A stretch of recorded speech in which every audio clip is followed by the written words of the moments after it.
बच्चों स्टार्ट करते हैं नेक्स्ट चैप्टर नंबर 7 जो कि है वर्ल्ड ऑफ एनिमल। तो प्रीवियस चैप्टर में हमने प्लांट्स के बारे में स्टडी किया था। आज हम जो है एनिमल्स के बारे में पढ़ें। इसमें हम animals behaviour, animals help each other, animal human interaction, big ears, small ear and hair, fur and feather के बारे में स्टडी करें। चलिए स्टार्ट करते हैं। Most of the wild animals live in groups. Different animals group are called by different name. Animals live in the group because it gives them safety. They can fight the enemy together. Other animal will prefer not to attack a group of animals. Some animals also move together in search of food, water. तो बच्चों जो animals होते हैं, wild animals, वो mostly group में मिलते हैं। एक तो उनकी सेफ्टी हो जाती है, ग्रुप में रहते हैं। तो जो बड़े जानवर हैं वो ग्रुप पर अटैक नहीं करते हैं, वो हमेशा सिंगल अगर मिलेगा तो उस पर एक या दो मिलेंगे तो उस पर अटैक करते हैं, ग्रुप में अटैक नहीं करते। दूसरा, पानी की खोज में, खाने की खोज में जब वो निकलते हैं साथ में तो ईजिली उन्हें मिल जाता है। Animals stay in groups so that the young one can learn to look after themselves. Once they are trained, they can move out on their own to look for food and water.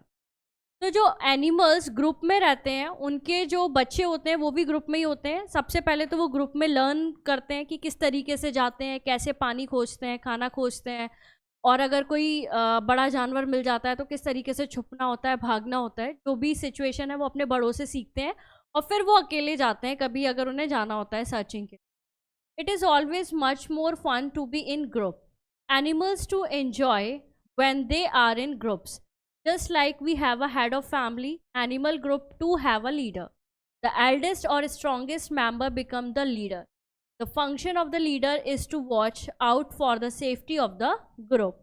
तो animals भी group में रहकर काफ़ी enjoy करते हैं, मस्ती करते हैं, खेलते कूदते भी हैं।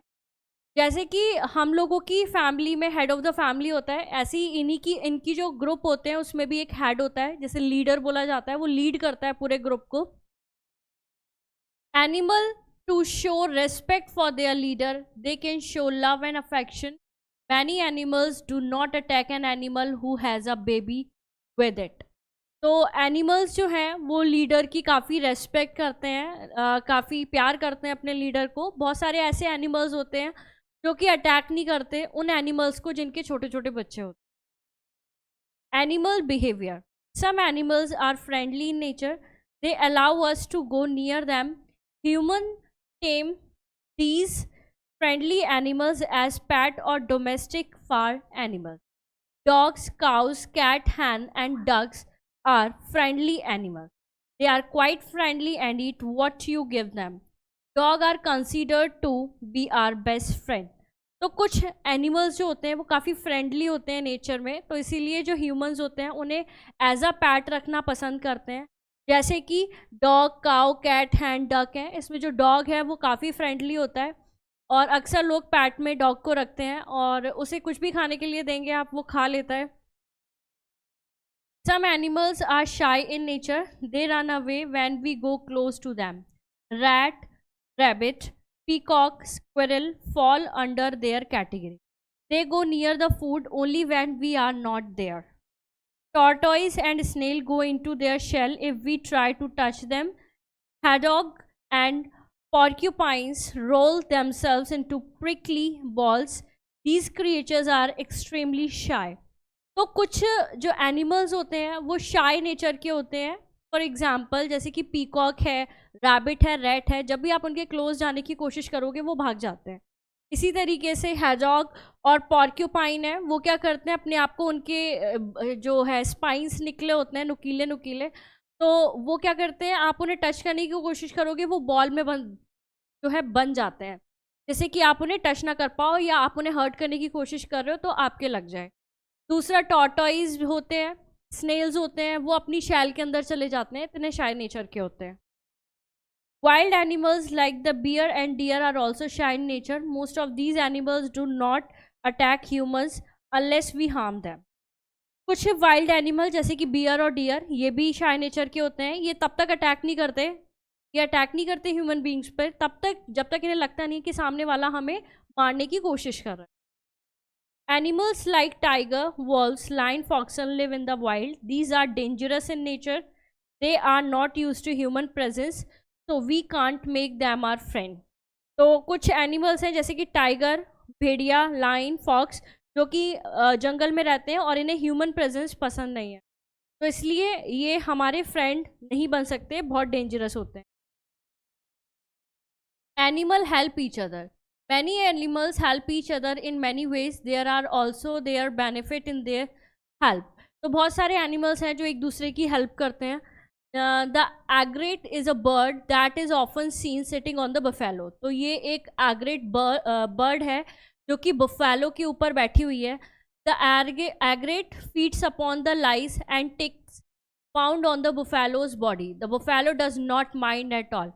ये क्या करती है, ये बैठकर इसमें इस बुफेलो की बॉडी पर जो भी लीक्स होती हैं या फिर टिक्स होते हैं, लाइज होते हैं, वो सब खा लेती है. और बुफेलो को कोई ऑब्जेक्शन नहीं है उससे, वो आराम से ठीक है बैठी है, खा रही है. And there is another strange relationship. The sucker fish और remora fish attach itself to underside the shark. तो इधर शार्क के नीचे के साइड में एक सकर फिश और रेमोरा फिश भी बोलते हैं उसे, वो उसके अंदर साइड जो है अटैच कर लेती है अपने आप को. In this way the remora is protected and also feed on the bits of food which fall off from the shark's mouth. It also get a free ride. The Egyptian plover sits inside the mouth of the crocodile and clear their teeth. The crocodile does not harm this bird. तो shark के नीचे कौन सी रहती है, remora रहती है. Remora को क्या फ़ायदा है, वो एक तो प्रोटेक्ट रहती है क्योंकि शार्क के नीचे है, उसे अटैच है. दूसरा, जब शार्क खाना खाती है, फीड करती है, तो उसमें से जो छोटा छोटा खाना बचता है या गिरता है तो वो उसके काम आ जाता है. दूसरा, वो अपना आराम से राइड करती रहती है जहाँ शार्क जाती है. उसके बाद एक इजिप्टियन प्लोवर है, एक बर्ड है. ये क्या करती है, क्रोकोडाइल के माउथ में बैठ के इसके जो दांत है वो साफ़ करती रहती है. उसमें जो भी इसे कीड़े मकोड़े मिल जाते हैं वो खा लेती है. और क्रोकोडाइल को इससे कोई प्रॉब्लम नहीं है, वो भगाता भी नहीं है उसे, ठीक है कर रही है तो करने दो. तो ये क्या है, ये एक दूसरे की हेल्प करते हैं. Animals human interaction. We all know that Lord Krishna, the Hindu god, is perhaps the most famous cow herd of India. From this we can understand the animal human interaction. Since olden times human have tamed animals to use them for different purpose. Herding is still a common occupation in rural areas. These domestic animals give us many things like milk, egg, meat, etc. They also pull cart and plug our fields. We keep dog and other animal in our homes as our companion or guards. Some dogs are trained to assist the elderly and especially abled people. तो जैसे कि हम जानते हैं Lord Krishna को, वो सबसे बड़े जो थे चरवाहे थे, फेमस चरवाहे थे, गायों को चराते थे. तो वहीं से एक बहुत अच्छा रिलेशन या इंट्रैक्शन कह सकते हैं, गाय और उनमें काफ़ी अच्छा इंट्रैक्शन था. उनकी बांसुरी सुनकर ही वो आ जाती थी, कहीं भी होती थी. तो वहाँ पे काफ़ी अच्छा इंट्रैक्शन देखने को मिलता है, वहाँ से हमें सीखने को मिलता है. इसके अलावा ओल्डन टाइम से ही ह्यूमन और एनिमल्स काफ़ी एक साथ रहे हैं, काफ़ी हेल्प करते हैं एक दूसरे की. जैसे कि जितना भी खाने का मटेरियल है, जैसे मिल्क है, एग है, मीट है, ये सब हमें एनिमल्स से मिलता है. इसके अलावा जो है खेतों को जोतने में भी पुराने ज़माने में बैलों का यूज़ किया जाता था. काट को खींचने में भी, बोझा ढोने में भी जो है एनिमल का यूज़ किया जाता था. However, human beings have been cruel. They have been killing wild animal for their skin, oil, teeth, bones और tusk for the thousands of years. लेकिन ह्यूमन बीइंग भी काफ़ी जो बोल सकते हैं क्रूअल थे काफ़ी ज़्यादा. वो क्या करते हैं, स्किन, ऑयल, टीथ, बोन्स के लिए इनकी जो शिकार करते हैं वाइल्ड एनिमल्स का, जैसे कि एलिफेंट के टीथ का काफ़ी काम आता है, तो इसलिए उन जानवरों को मार देते हैं. As a result many of animal have disappear from this earth. We do not see them at all. Some other animals will also disappear if we don't stop killing they will become extinct. Even the tiger, which is our national animal, is under the threat of extinction. तो ये जो इसका result क्या है, इसका result ये है कि बहुत सारे एनिमल्स डिसअपियर हो गए हैं और बहुत सारे डिसअपियर होने की कगार पर है। ऐसे ही जो हमारा इंडिया का नेशनल एनिमल है वो कौन है, टाइगर। टाइगर भी जो है इंडेंजर स्पीशी बन गया है, वो भी इस लाइन पर है कि वो भी कभी भी ख़त्म हो सकती है उसकी स्पीशीज़, अगर हमने उन्हें मारना बंद नहीं किया तो। There are many laws and rules that protect animals. Many forest and bird park, animal sanctuary, tiger park and reserve park have been made by the government to protect animals. But people still hunt animals. We must stop killing animals. We have taken away their homes by cutting forests for making buildings and houses. We should let them be safe inside these protected jungle. तो बहुत सारे laws बनाए गए हैं, बहुत सारा government कोशिश कर रही है इन एनिमल्स को बचाने की, कि शिकार करना मना है, अगर आप पकड़े जाते हैं तो आपको जेल भी हो सकती है। तो इस तरीके से काफ़ी सारे बर्ड पार्क हैं, एनिमल सेंचुरी है, टाइगर पार्क है, रिजर्व पार्क है, जिसमें इन स्पीशीज़ को रखा जाता है नेचुरल एनवायरनमेंट में। इसके बाद भी लोग जो है चुपचाप उनकी हंटिंग कर ही लेते हैं एनिमल्स की और उन्हें मार देते हैं। तो ये हमें रोकना पड़ेगा, ये जो भी किलिंग हो रही है इसको रोकना पड़ेगा, अदरवाइज जो है ये सब गायब हो जाएंगे। इसके अलावा जो फॉरेस्ट कटिंग है, क्योंकि इनका जो घर होता है वाइल्ड एनिमल्स का वो मेन होता है फॉरेस्ट, और हम लोग क्या करते हैं कि डिफॉरेस्टेशन कर रहे हैं, फॉरेस्ट को काटते जा रहे हैं, इनके घर ख़त्म हो रहे हैं। तो इस वजह से भी ये जो है ख़त्म होते जा रहे हैं। जब रहने की जगह नहीं होगी तो ये ख़त्म हो जाएंगे।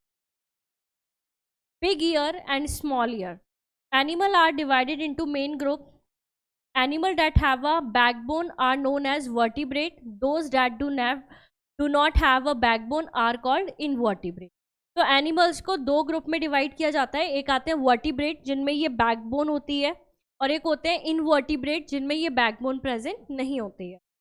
Most vertebrates have years. Animal here will help with the help of ears help the animals locate which direction the sound is coming from. Ear may be of many size and shape. Big ears may look funny but they catch a lot of sound. तो vertebrates में दो तरीके के year मिलते हैं, एक होते हैं बिग ईयर और एक होते हैं स्मॉल ईयर। बिग ईयर देखने में बहुत फनी लगते हैं, लेकिन वो काफ़ी साउंड, मतलब इस तरीके से चलते हैं, वो चारों तरफ से जो साउंड आता है सबको कलेक्ट कर लेते हैं, यानी कि हम नहीं सुन पाते वो साउंड, लेकिन जो एनिमल्स हैं उनकी हियरिंग पावर बहुत ज़्यादा हाई होती है। Have you ever heard the expression as blind as bat? It is really not true. Bat see but they use their ears to do it. Bat makes loud cries that are too high pitched for the human ear to hear.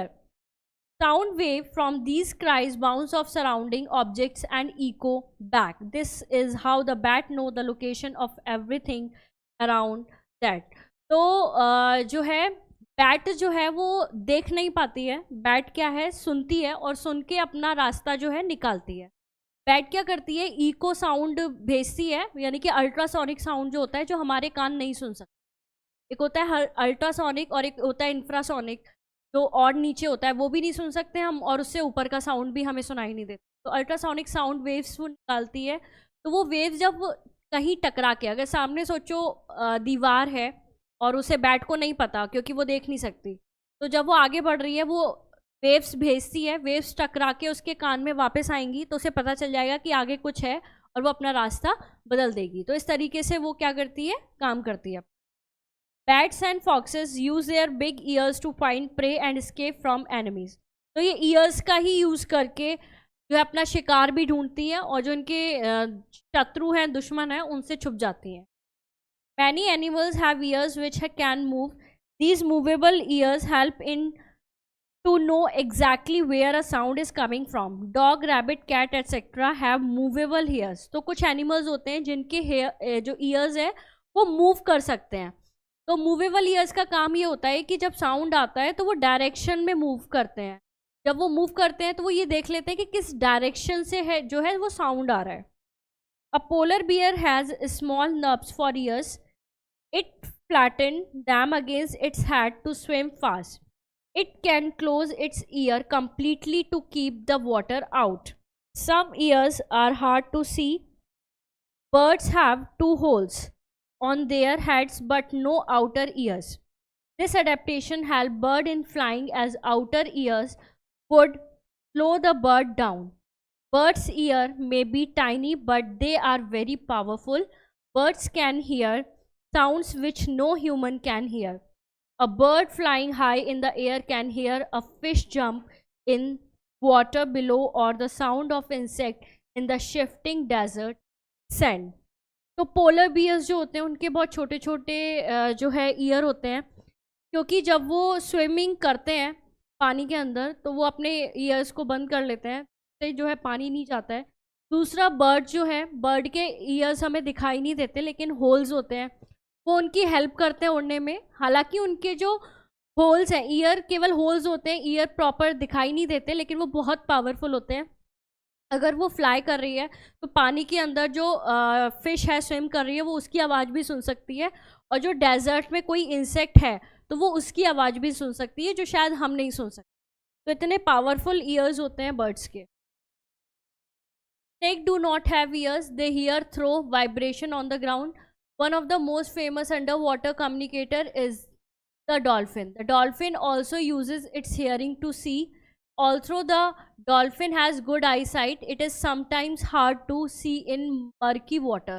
So the dolphin makes a series of clicking sound which echo back to guide its course. तो snake के भी years नहीं होते, वो vibration से ground पर चलता है. दूसरा, डॉल्फिन भी बैट की तरह ही काम करती है. हालांकि वो देख सकती है, ऐसा नहीं है कि डॉल्फिन देख नहीं सकती, लेकिन कभी कभी जब धुंधला पानी हो जाता है तो उसमें फिर वो साउंड भेजकर ही अपना रास्ता बनाती है. Not all animals hear all sound. That would be like trying to listen to 60 radio stations at once.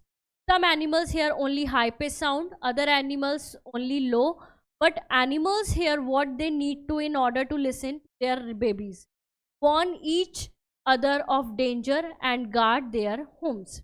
The natural world is filled with sound. Listen to neighborhood dogs barking, walk in a park and listen for the flapping of wings, the croak of frogs and the chirp of crickets.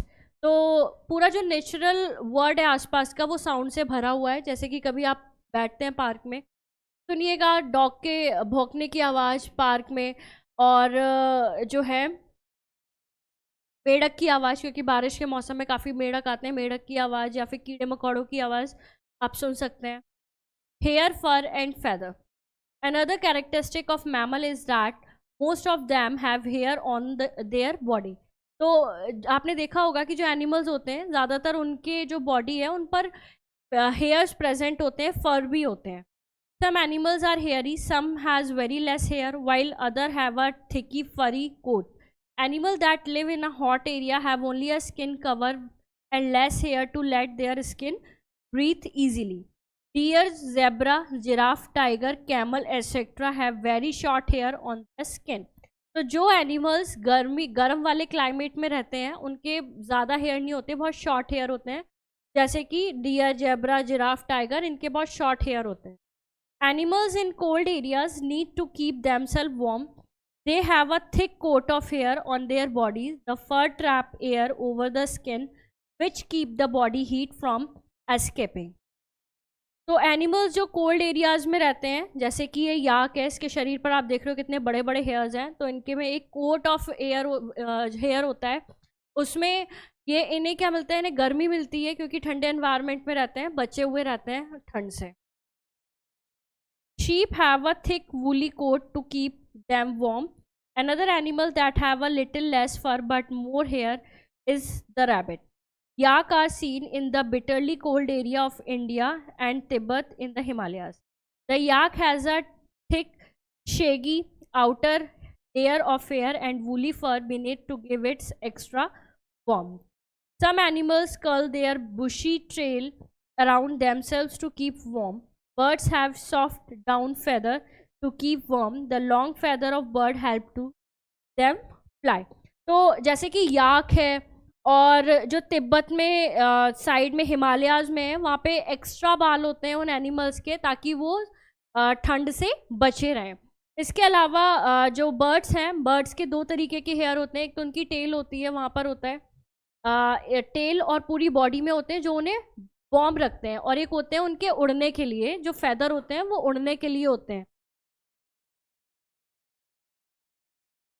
Water bird have oil glands that make them waterproof. Bird like cormorants and darters do not have oil glands, so they need to spread their wings in the sunlight to dry them when they get wet. तो जो water birds होती हैं उनमें oil glands present होते हैं ताकि वो water proof रहें, मतलब पानी उनसे चुपके ना। लेकिन कुछ बर्ड हैं जैसे कि कॉर्मोरेंट्स हैं या डार्टर्स हैं जिनमें ऑयल ग्लैंड नहीं प्रेजेंट होते, वो क्या करती हैं, वो फिर पानी से निकलकर सन रेज में, सनलाइट में अपने जो फेदर हैं उन्हें सुखाती हैं। Reptiles like snake, lizard, chameleon and crocodile do not have hair, they have scale on their bodies instead. Some insect have tiny hair on their leg and bodies. Hair on animals body can help plant to spread their seed. You will notice that some plant have thorny seeds that cling to the hair of animals. The animals carry the seed to a new place, helping in seed dispersal. We also use the hair of rabbit, sheep and pashmina goat that are reared in cold mountain area to make yarn for warm cloth. तो ये जो है plants भी animals के hair का काफ़ी use करते हैं। आपने देखा होगा कि एनिमल्स के हेयर में जो प्लांट के सीड हैं वो चिपक जाते हैं, और वो सीड डिस्पर्जल का काम करते हैं, यानी कि कहीं जाके वो उन्हें हाथ झड़ा देते हैं, तो वो दूसरी जगह जो है सॉइल में वो सीड गिर जाते हैं और वहाँ न्यू प्लांट निकल आता है। तो इस तरीके से ये हेल्प करते हैं। इसके अलावा हम जो है हेयर का यूज़ भी करते हैं कुछ एनिमल्स का, जैसे कि रैबिट, शीप और पश्मीना गोट। पश्मीना तो बहुत फेमस, पश्मीना शॉल जो कि काफ़ी गर्म होती है, तो इनके हेयर का यूज़ भी किया जाता है। बच्चों, ये है एनिमल्स के बारे में। आई होप आपको समझ में आया होगा। मिलते हैं नेक्स्ट क्लास में।